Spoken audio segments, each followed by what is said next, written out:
예, 참 은혜로운 밤입니다. 예, 말씀이 충만한 밤.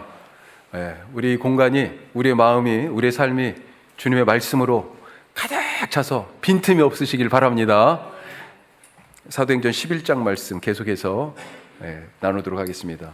지난주에 11장을 다 못하고 반절만 했어요. 그 뒷부분, 우리 19장부터 19절부터 30절까지의 말씀으로 우리가 같이 나누도록 하겠습니다. 오늘은 내용을 먼저 읽어보겠습니다. 같이 내용을 읽고, 그리고 성경을 읽고, 그리고 내용을 채워보고, 그리고 의미를 찾아보도록 하겠습니다. 자, 19절에서 30절은 드디어 이제 전환점이 되는 그런 장이에요. 예, 그런 내용입니다. 복음이 드디어 이방 세계 가운데 본격적으로 전해지는 사건이 여기에 나타나죠. 그리고 그때 처음 세워진 이방 땅에서의 이방인들이 이제 중심이 되는 교회가 세워지는데, 이 교회 이름이 안디옥 교회입니다. 안디옥 교회. 그리고 우리나라에도 가끔 보면 안디옥 교회라는 이름을 가진 교회들이 있죠. 전주 안디옥 교회, 유명한 교회 중에 하나인데, 그런 식으로 안디옥 교회, 안디옥 교회가 어떻게 생겼는지, 어떻게 시작됐는지 오늘 우리 말씀을 통해서 보며, 무엇보다도 그리스도인이라는 단어가 이제 처음으로 나와요. 자, 오늘 말씀을 통해서 우리가 한번 더 깊게 살펴보도록 하겠습니다. 자, 19절부터 30절까지 저와 여러분이 한 절씩 말씀 읽겠습니다.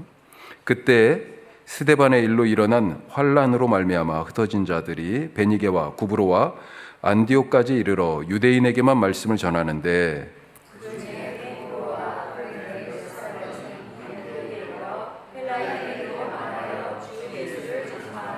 주의 손이 그들과 함께 하심에 수많은 사람들이 믿고 주께 돌아오더라.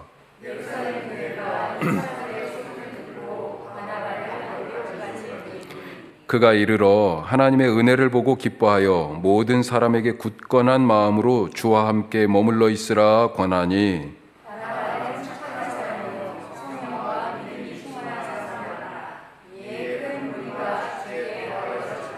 바나바가 사울을 찾으러 다소에 가서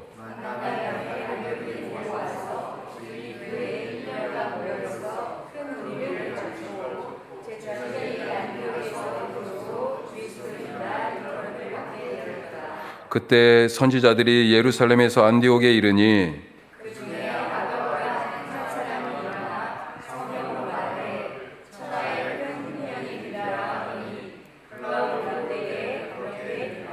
제자들이 각각 그 힘대로 유대에 사는 형제들에게 부조를 보내기로 작정하고 장로들에게 보내니라. 아멘, 아멘. 자, 내용을 조금 이제 말씀을 읽은 걸 가지고 살펴보면요, 이방 땅에 세워진 첫 번째 교회 안디옥 교회. 자, 19절에서 20절 말씀, 복음이 이 이방 땅에 이제 씨 뿌려지는, 복음의 씨가 뿌려지는 내용을 담고 있습니다. 그래서 박해를 피해서 사람들이 왔다, 그렇게 돼 있죠.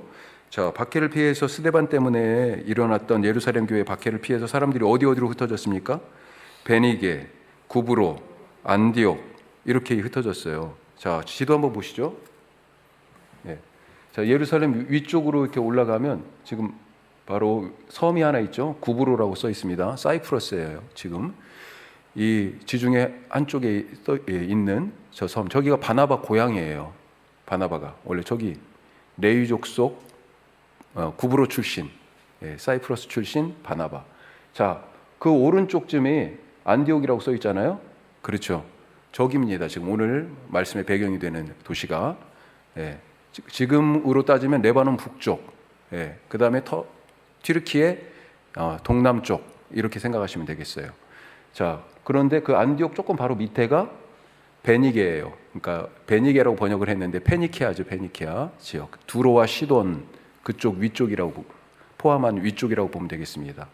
자, 그 다음에 20절에 보면 또 어떤 얘기가 나옵니까? 자, 그 중에 구브로와 구레네 몇 사람이 또 왔다고 그랬습니다. 안디옥에. 구브로는 아까 지금 다시 저 섬 구브로, 사이프러스. 그 다음에 구레네는 여기 아프리카 북쪽에 보면 구레네라고 써 있죠. 지금의 리비아입니다. 지금은 다른 이름으로 돼 있는데 아까 제가 지도를 검색해 보니까 구글에 저기 구레네를 딱 치니까 뭐가 나오냐면 거기에 있는 제우스 신전이 나오더라고요. 관광지로. 그런데 알렉산드리아뿐만 아니라 알렉산드리아는 여기쯤에 있습니다. 여기 알렉산드리아예요. 여기가 구레네. 자, 저기 알렉산드리아. 이 로마와 헬라 지역, 로마 제국의 이 전 영토들 중에서 제일 큰 도시는 로마. 두 번째로 큰 도시를 얘기한다면 북아프리카의 알렉산드리아예요. 거기에서 우리가 소위 말하는 70인역이라고 하는 첫 번째 구약 성경의 첫 번째 번역, 헬라어 번역이 거기서, 왜 그러냐면 거기에 유대인들이 그러니까 많이 흩어져 살고 있었다라고 하는 거죠. 유대인 공동체가 컸다는 거잖아요. 로마 제국의 두 번째 도시가 알렉산드리아라고 보면 되고, 세 번째 도시가 이 시리아의 안디옥이라고 보면 되겠습니다. 자, 대충 아셨죠? 구레네 시몬 얘기하는데 구레네가 어디 사람이에요? 지금의 리비아 지중해 저기 북쪽에 구레네 위치가 거기입니다.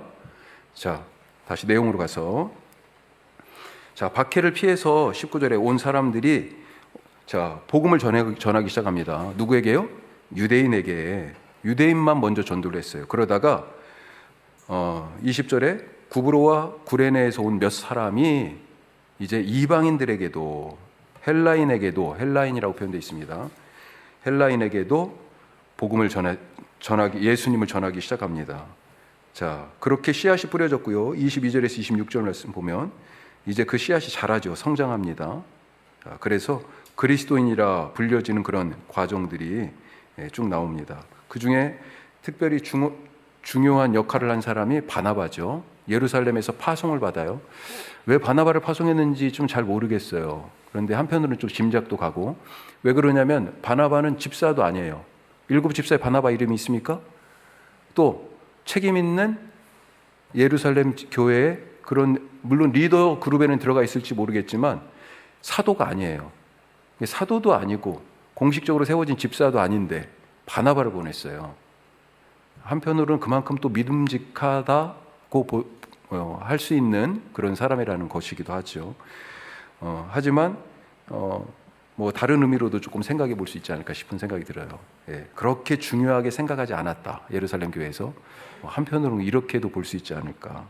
하여튼 그러면서 바나바가 안디옥 교회에 어떤 의미에서는 처음 목회자로 오게 된 겁니다. 그리고 이 바나바를 통하여서 교회가 성장하고 부흥합니다. 잘 안정적으로 이제 출발이 잘 되는 거죠. 그런데 하다 보니까 바나바가 한계에 부딪힙니다.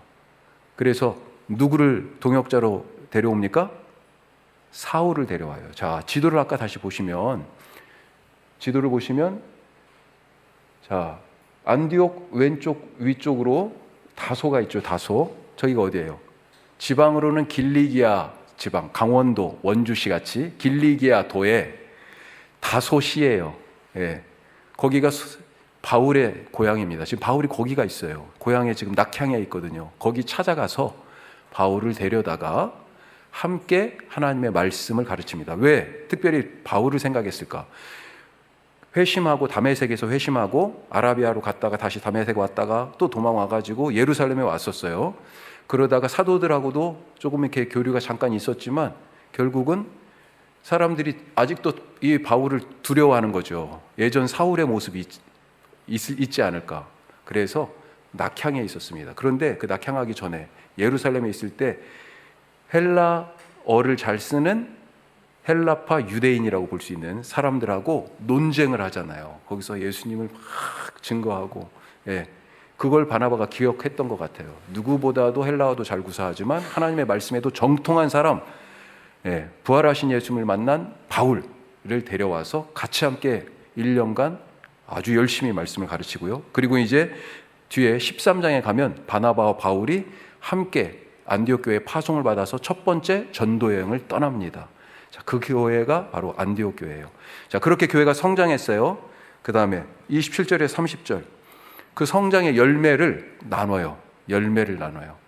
자, 지금 우리가 읽어보니까 선지자 일행이 예루살렘에서 왔는데 그 중에 아가보라는 사람이 클라우디오 황제 때 기근이 심하게 있을 거다라고 예언을 하죠. 그래서 실제로 기근이 일어났어요. 이 클라우디오 황제가 41년에서 54년 그 정도의 통치를 하는데, 로마 제국 황제로. 그런데 그때 기근이 있었습니다. 역사적인 기록이. 그래서 이때 바나바와 바울을 대표단으로 해가지고 안디옥 교회가 헌금을 모아서 예루살렘 교회를 돕는 그런 일이 있었다. 영적 복음을 받았잖아요. 필요한 물질적인 것을 또 같이 함께 나누는 그런 복음의 성숙함을 이 안디옥 교회가 보여주고 있다라고 하는 것. 자, 이와 같은 내용을 가지고 우리가 이제 질문과 교훈, 질문에 한번 답을 한번 찾아가 보도록 하겠습니다. 자, 질문 첫 번째, 예루살렘 교회의 박해에 하나님은 어떻게 대응하셨나? 박해에 하나님께서는 어떻게 대응하셨나? 어떤 대응을 하셨습니까? 복음의 새 길을 여셨죠. 그래서 교회를 부흥하게 하셨다. 아니, 박해했으면 교회가 깨지고 쪼그라들고 움츠려들고 사라져야 될 거 아니에요. 그래서 그러려고 박해하는 거잖아요. 그런데 아무리 때리면 때릴수록 점점 더 커지는 거예요. 부흥하고 있어요, 지금 복음이. 자, 우리나라 전통 무예인 씨름 생각 한번 해봅시다. 씨름 기술 저는 잘 못합니다만 그 씨름 삿발을 딱 잡고 하는 걸 가만히 이렇게 어쩔 때 텔레비전을 이렇게 보면 야, 놀랍다 그런 생각도 들어요. 다른 것보다 기술의 상당 부분이 상대방의 힘을 이용하는 겁니다. 상대방이 강한 힘으로 밀고 들어올 때 그걸 탁 해가지고 오금을 치거나 뭐 앞무릎 뒷무릎을 치거나 뭐 이런 식으로, 아니면 업어치기를 한다거나 그 힘을 이용해서 되치기를 한다거나, 대부분 상대방의 힘을 이용해서 몸의 무게중심을 빼앗아서 거는 그런 기술이 상당히 많아요. 오늘 말씀에서도 보면 하나님의 이 되치기 기술이 나오는 거예요. 하나님의 되치기. 부활하신 예수님이 승천하셨지만 예수님은요, 승천하셔서, 승천이 하늘이니까 하늘에 올라가셨죠. 하나님 보좌 우편에 앉아 계시다가 거기로부터 살아있는 자와 죽은 자를 심판하러 오신다. 우리가 그렇게 사도신경도 고백하잖아요. 그렇지만 그렇게 하늘에 계신 초월하시는 예수님이시지만 동시에 뭐예요? 우리와 세상 끝날까지 함께 하신다고 그랬잖아요. 우리 곁에 지금 내재하여 함께 계신 하나님이잖아요. 예수님은 여전히 승천하셨지만 여전히 땅에 계십니다. 왜 그렇습니까? 교회가 예수님의 몸이기 때문입니다.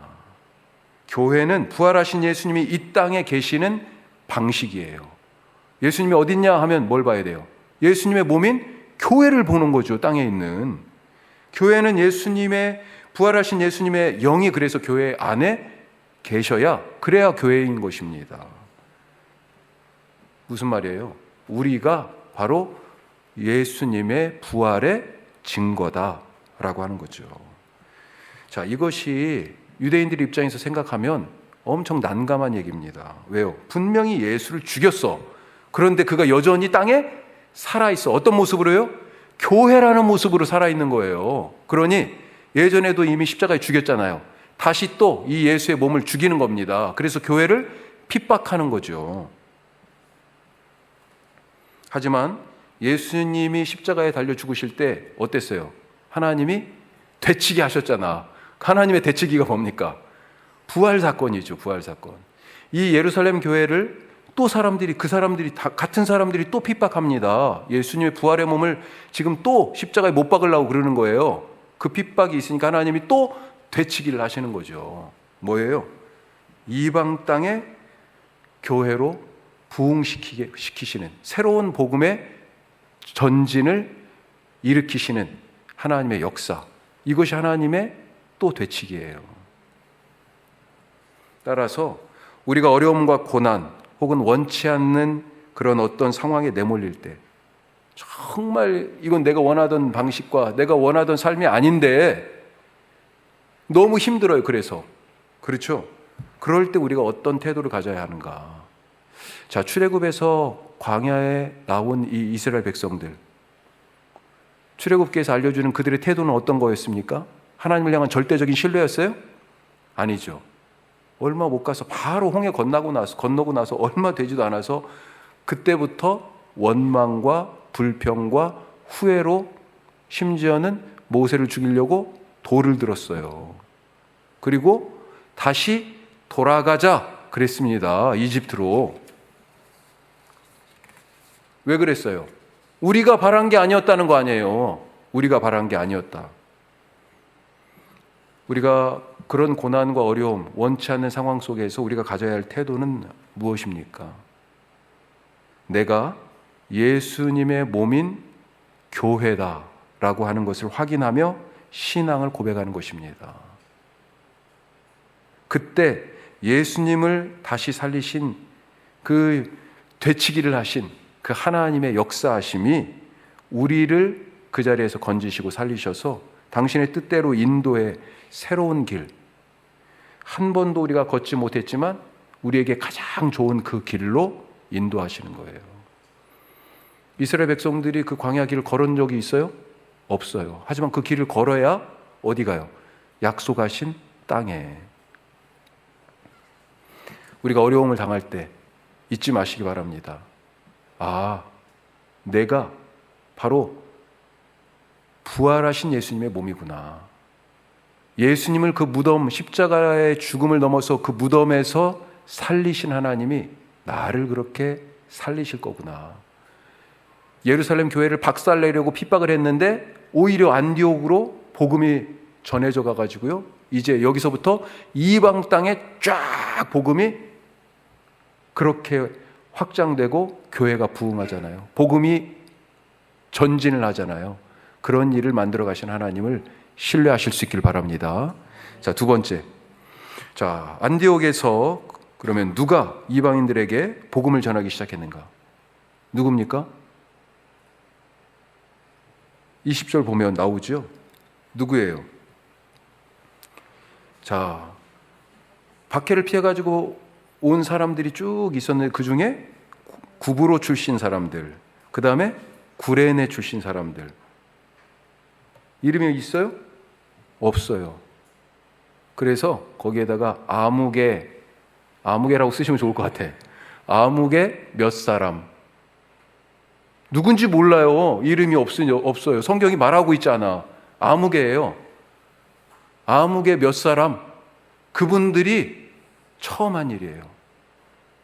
위대한 그 사도들이 한 게 아니고요. 누군지 모르는 아무개 몇 사람이 한 겁니다. 자, 스데반 집사님의 죽음과 교회에 대한 박해로 사람들이 말씀드린 것처럼 베니게, 구브로, 안디옥으로 이렇게 흩어졌어요. 하지만 이 사람들 자기 처지를 한탄하지 않았습니다. 이런 갑작스러운 이동, 생활의 변화, 이것이 뭐 때문에 왔어요? 신앙 때문에 온 거잖아요. 예수님 믿다가 이렇게 된 거지 않습니까? 하지만 신앙을 포기하지 않았어요. 내가 이놈의 신앙 때문에 여기까지 이 지경, 내 삶이 이렇게 이 지경이 돼버려? 아유, 내가 예수 안 믿고 말지, 이렇게 신앙을 포기한 게 아니죠. 오히려 와가지고 뭐합니까?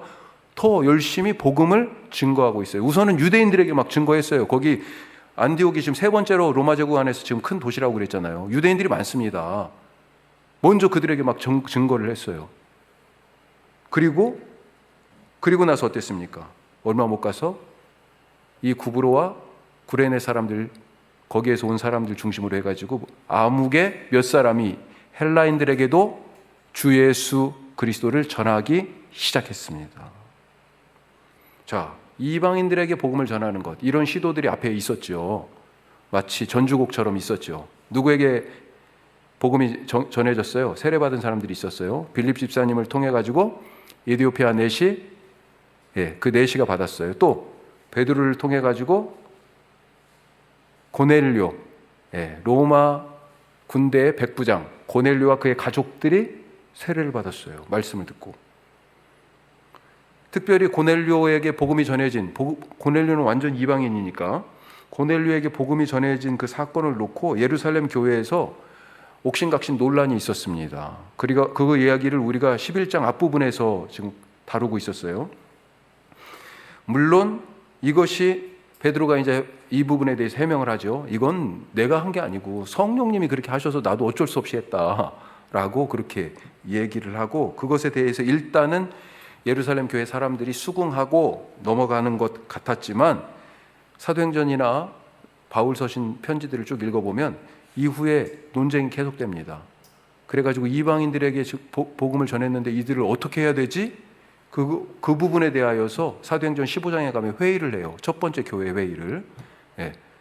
그리고 또 바울 같은 경우는 갈라디아서 2장에 보면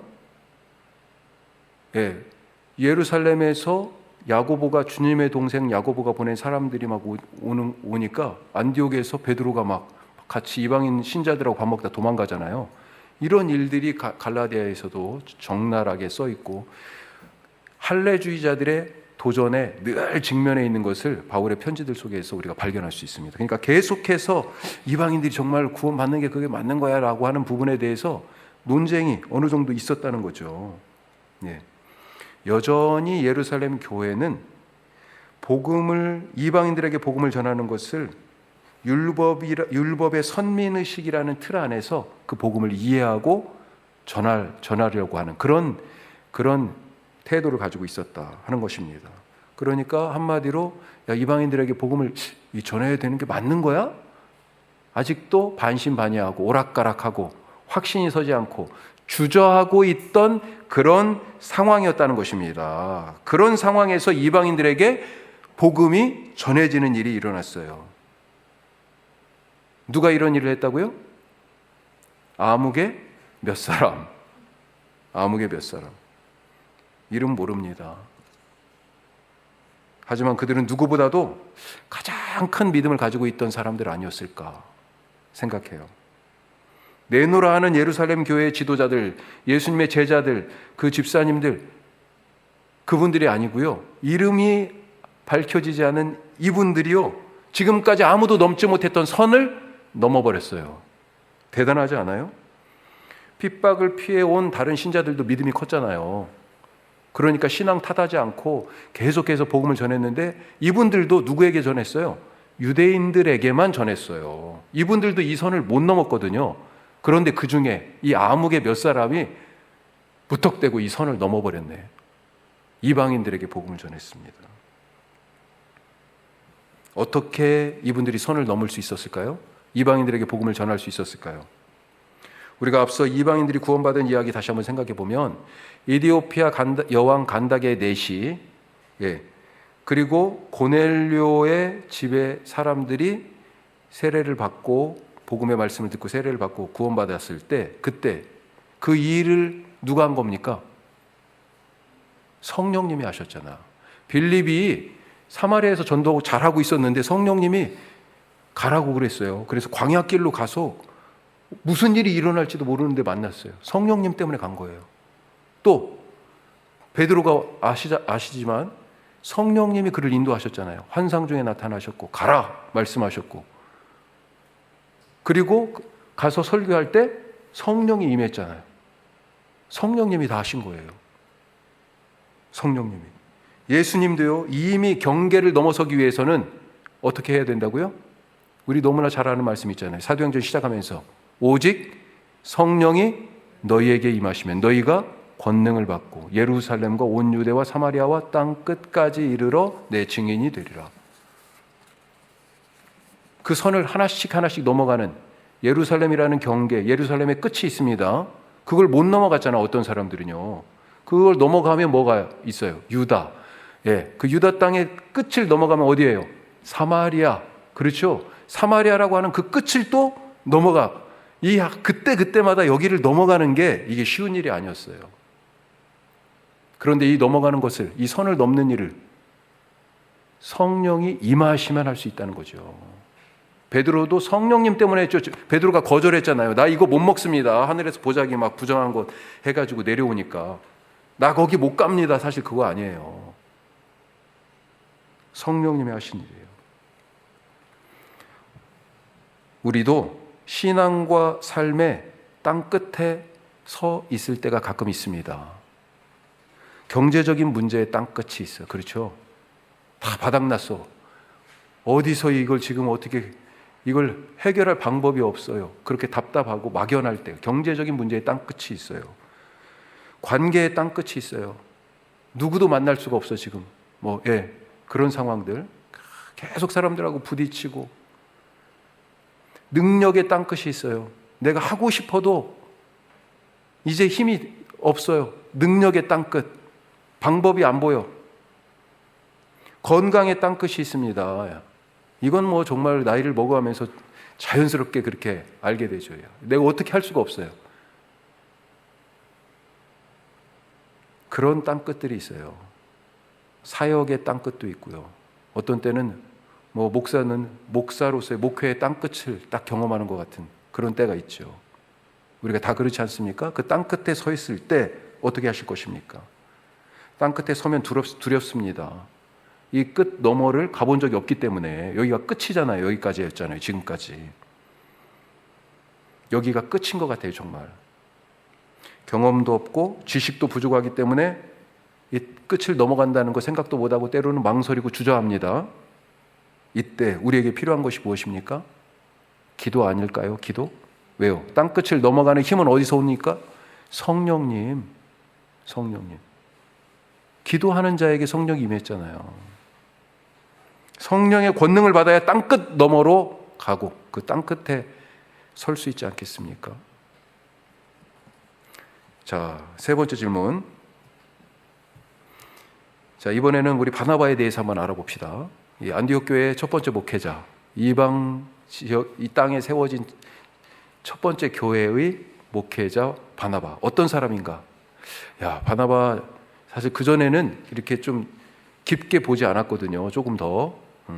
그런데 이번에 약간 돋보기를 가지고 이렇게 바나바를 보다 보니까 엄청 대단한 사람이에요. 언젠가 한번 이 바나바를 놓고 우리가 말씀도 한번 따로 나누면 좋겠다 생각해요. 오늘은 좀 간단하게만 살펴보죠. 자, 오늘 말씀에서는 우선은 그를 뭐라고 요약하고 있습니까? 24절에 24절 한번 읽어보죠. 24절. 바나바는 착한 사람이요 성령과 믿음이 충만한 사람이라. 이에 큰 무리가 주께 더하여지더라. 예루살렘에서 온 이 바나바, 안디옥 교회가 착하고 성령과 믿음이 충만한 이 사람을 통하여서, 이 사역을 통하여서 큰 무리가 주님께 돌아왔어요. 부흥했습니다. 자, 성경에 지금 이 사도행전에 여기까지 중에 3번 우리 바나바에 대한 얘기가 나옵니다. 첫 번째가 4장이에요. 4장 맨 끝에 초대교회가 어떤 모습이냐라고 이상적인 공동체의 모습을 2장에서 한번 보여주고 4장에서 또 한번 표현하고 있거든요. 유무상통의 공동체. 그런데 그 유무상통의 공동체의 샘플로 바나바를 얘기합니다. 자, 거기에 어떤 사람으로 나와요? 별명이 있습니다. 무슨 아들? 위로의 아들, 위로. 또 다른 말로 얘기하면 여러 말로 번역될 수 있으니까 거기 가로에 써 있죠. 격려. 바나바는 사람들을 계속 격려했어요. 힘을 북돋아줬어요. 힘 빠진 사람들 바나바 옆에 있으면 힘이 나. 또 어떤 사람이에요? 권면. 위로를 권면으로 더 많이 얘기하기도 해요. 권면하는 사람이에요. 다 격려랑 비슷하죠. 자, 또 믿음을 실천하는 사람이었다. 그렇게 보여집니다. 자, 거기 4장에 바나바를 소개하는 장면에 뭐가 나와요? 자기의 소유를 팔아서 사도들의 발 앞에 두었어요. 이게 뭐예요? 초대교회가 어떤 공동체인지 자기들이 받은 은혜, 그 믿음의 분량대로 그것을 실천하여 직접 보여주는 그런 모습들이 있었잖아요. 바나바가 바로 그런 사람이었다는 거죠. 믿음을 실천함으로, 실천이 있었어요. 그래서 자기를 헌신하는 사람. 자, 9장에 보면 9장 26절에 30절에는 무슨 내용일까요? 9장은 사도 바울이 사울이 부활하신 예수님을 만나서 변화되는 장입니다. 자, 이때 다메섹에서 이제 그런 일이 있고 나서 예루살렘으로 돌아오죠. 사울이 돌아와서 누구를 찾아가요? 이제 원래는 대제사장의 파송을 받고 다메섹 갔었는데 이제 사람이 변했잖아요. 누굴 찾아가요? 예루살렘 교회 사도들 찾아가네요. 근데 사도들은 어때요? 야, 이거 술수 아니야? 우리를 싸그리 잡아놓으려고 하는 그런 계략 아니야? 다메섹에서 그런 일이 있다는 얘기는 들었지만 과연 맞아? 걱정하죠. 만나고 싶어 하지 않습니다. 거리 두기를 하죠. 그때 누가 나서요? 바나바가 바울의 보증인이 되잖아요. 자, 그런 차원에서 먼저 이건 뭐 제가 이게 그냥 다른 건데, 바나바는 용기 있는 사람이었다. 왜요? 사도들도 지금 겁내하고 있잖아요. 저 사울이 저게 정체가 정말 맞는 건가? 정말 회심한 게 맞아? 그런데요, 바나바는 자기가 먼저 나서서 만난 거 아니에요. 그리고 나서 사도들, 교회와 사울을 연결했습니다. 그런 의미에서 바나바는 중재자였어요. 대단하죠. 예. 역할이 한두 개가 아니에요. 자, 오늘 말씀에서는요, 또 어떨까요? 자, 오늘 22절에서 26절 바나바에 대해서 집중적으로 나오는데, 먼저 안디옥에, 시리아의 안디옥에 복음이 전해졌다. 이방인들도 지금 예수님을 믿는다. 이런 소식을 예루살렘 교회에서 듣고 누굴 보내요? 바나바를 보냈어요. 어떤 제자도 아니고 어떤 집사님도 아니고 바나바를 보냈어. 거기에 바나바가요, 순종합니다. 순종해. 교회 일꾼으로 파송하니까 순종해요. 어디든지 가오리다예요. 그리고 실제적으로 안디옥 교회에서 또 파송받죠. 그래서 바울과 함께 1차 전도 여행을 갑니다. 자, 두 번째, 또 어떤 사람입니까? 자기의 역량을 알았어요. 겸손한 사람이야. 그거는 여기다 따로 안 썼는데, 그러니까 자기 역량이 부족하니까 어때요? 바울을, 적절한 사람을 찾아갑니다. 그래서 고향으로 가 있던 사울을 데려오는 거죠. 사람을 세우는 사람이에요. 한국교회 목회 문제 중에 하나가 뭘까요? 사람이 안 서. 사람을 세워야 되는데, 특히 목사님들이 목회를 이어갈 사람을 잘 세워야 되죠. 그렇죠? 교회 일꾼도 잘 세워야 되고, 지금 목회를 함께 공유할 바울을 지금 데려다 세운 거 아니에요. 대단한 일이죠. 예. 또 둘이 안디옥에서 그래서 뭐 합니까? 말씀을 가르칩니다. 말씀 사역자였어요. 다방면에 능통한, 헌신적인, 충성스러운, 그렇게 교회를 세운 사람들이 옆에 있으면, 바나바 옆에 있으면 어때요? 위로받고 격려받고 힘이 나는 그런 사람이 바나바였다. 이렇게 말씀드리고 나니까 엄청 부럽네요, 바나바가. 네. 자, 4번 질문. 자, 이런 상황에서 안디옥 교회가 부흥하니까요, 사람들이요, 이제 이 사람들을 부르기 시작합니다. 뭐라고? 별명으로 그리스도인. 자, 그리스도인은 그러면 누굴까? 그리스도를 뭐라고 쓰면 좋을까요? 그리스도를 따르는, 닮는, 다 맞다고 생각해요. 하지만 예수님이 나를 따르라, 이렇게 이제 제자들을 원래 부르셨기 때문에 그리스도인은 그리스도를 따르는 사람, 이렇게 표현하면 어떨까 싶습니다. 원래 그리스도인 이 얘기는요, 경멸적인 단어였다. 뉘앙스가 그런 거예요. 비꼬는 거 얘기했어요. 예. 우리가 지금 그냥 그리스도인 이렇게 얘기하지만, 그러니까 의미가 부정적이고 경멸적이고 비꼬는 듯한 그런 뉘앙스니까, 저 예수 패거리들 봐라, 저 그리스도 패거리. 예. 그리스도를 얘기하니까, 예수라는 사람이 그리스도라고 계속 얘기하니까, 그리스도 패거리, 그리스도 쟁이, 이런 식으로, 이런 식으로 부르는, 낮춰 부르거나 경멸하거나 비꼬는 부정적인 표현이었습니다. 자, 그런데 이런 표현을 이 안디옥의 성도들은 이 경멸의 언어를 뭘로 바꿨어요? 영광과 자랑의 언어로 바꿔버렸습니다. 스스로 그리스도인이라고 불리는 것을 자랑스럽게 생각하고요. 남들은 뭐라고 불렀어요? 이 사람들이요. 에이, 예수 그리스도 패거리, 이렇게 부른 거 아니에요. 손가락질하면서 쯧쯧쯧 혀를 차면서. 그런데 거기에 남의 평가와 남의 말에 이 사람들이 규정되지 않았다라고 하는 것입니다. 이거 아주 중요한 얘기예요. 우리가 속상할 때 언제 속상해요? 남이 나에 대해서 내 가치를 현저히 깎아가지고 얘기할 때, 내 인격을 깔아뭉개고 무시하면서 얘기할 때, 그렇죠? 비꼬면서 얘기할 때, 그럴 때 기분 나쁘잖아요. 지금 그리스도인들 여기에서 그런 마음이 안 들었겠어요? 남이 나를 그렇게 규정해요. 저 헛짓거리하고 사는 사람들 지금 이렇게 지금 얘기하는 거 아니에요. 그런데 그것에 규정되지 않았다는 것입니다. 다른 사람이 나에 대하여 무엇을 얘기하든지 그거에 휘둘리지 마시기 바랍니다. 우리 지난번 사경회 때 그 노경철 목사님 얘기하셨잖아. 저도 사실 저도 그걸 어디서 봤는데 한번 언제 해야지 그랬는데 그 목사님 오셔가지고 지폐를 꺼내가지고 자 이거 한 장 빳빳한 한 장 신권 5만 원 얼마짜리예요? 5만 원 반절 접어도 5만 원 구겨져도 5만 원. 사람들은 우리 인생을 그렇게 꾸기고 싶어 할 거예요. 어떤 때는. 그렇지만 우리의 가치는 변하지 않아요. 남에 의하여 규정당하지 마시기 바랍니다. 왜 그리스도인이라고 불렸을까요? 말씀을 전하고 있었기 때문에. 어떤 말씀? 예수는 그리스도다라고. 그런데 그리스도가 무슨 뜻이에요? 왕이라는 뜻이잖아요. 왕. 그런데 여기가 지금 어디예요?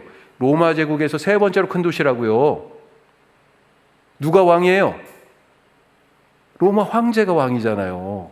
그런데 예수라는 이 사람을 왕이라고 선포하니까 이건 뭐예요? 죽을 죄입니다. 사실 그것 때문에 예수님도 죽었고 그런 것이 빌미가 돼가지고 예루살렘에서 핍박당했고 여기까지 왔는데 또 그 얘기를 하고 있어요. 우리가 고난을 당하면 고난을 피하고 싶은 것이 일반적인 모습 아닙니까? 그런데 그 고난을 기꺼이 감수하겠다라고 하는 것입니다. 근데 이게 바로 예수님의 모습이죠. 피하지 않고 예수님이 십자가를 지셨잖아요. 피하지 않고 그 죽음을 맞이하셨잖아요. 그리고 제자들도요, 지금 이 사람들도, 그리스도인이라고 불리는 이 사람들도요, 지금 피하지 않고 다시 예수님처럼, 예수님을 따라서 그 핍박과 죽음에 맞서고 있는 것입니다. 그래서 그리스도인이에요. 우리가 그 믿음으로 살아가시기를 주님의 이름으로 축복합니다. 기도하겠습니다. 네, 오늘 여러 가지 말씀 나눴는데 말씀 생각하면서 기도하십시다.